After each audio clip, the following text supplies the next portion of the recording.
I don't want to spend a huge amount of time on this, but I do want to mention that Vice President Joe Biden told a small group of reporters yesterday that he is going in the direction of running for president in the year 2020, saying, quote, yeah, I am going to run in 2020. Then he was asked, well, what are you going to run for? And he said, for president. And also, what the hell, man, anyway.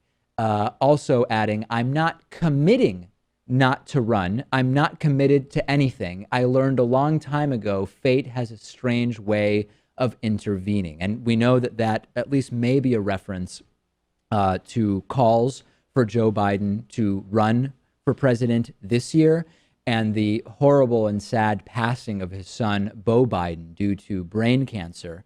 And that may be a reference that Joe Biden was making. Interestingly, Joe Biden would be 77 years old on Election Day in 2020. And I think that because Joe Biden is such an excellent debater, those debates would be brutal for Donald Trump.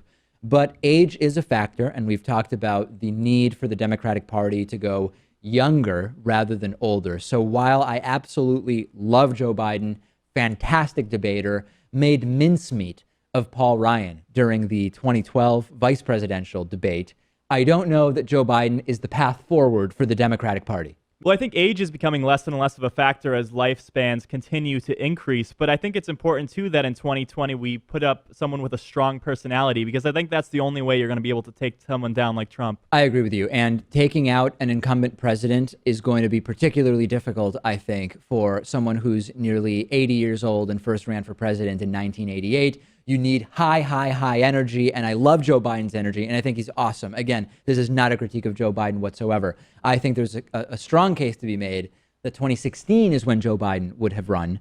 And we know, as I mentioned, about his family situation, which undoubtedly was a factor in him not running. I did receive one email from a viewer saying, David, I'm already reading about people discussing whether it's a good idea for Joe Biden to run. These people seem convinced that we're even going to have another presidential election. I believe we will have another presidential election. I'm going to be on record, Pat, as saying that. Now, it may be an even more bogus presidential election than we've had before, but I think we will, at least on paper, have an election in 2020. I think the union will survive these next 4 years, God willing.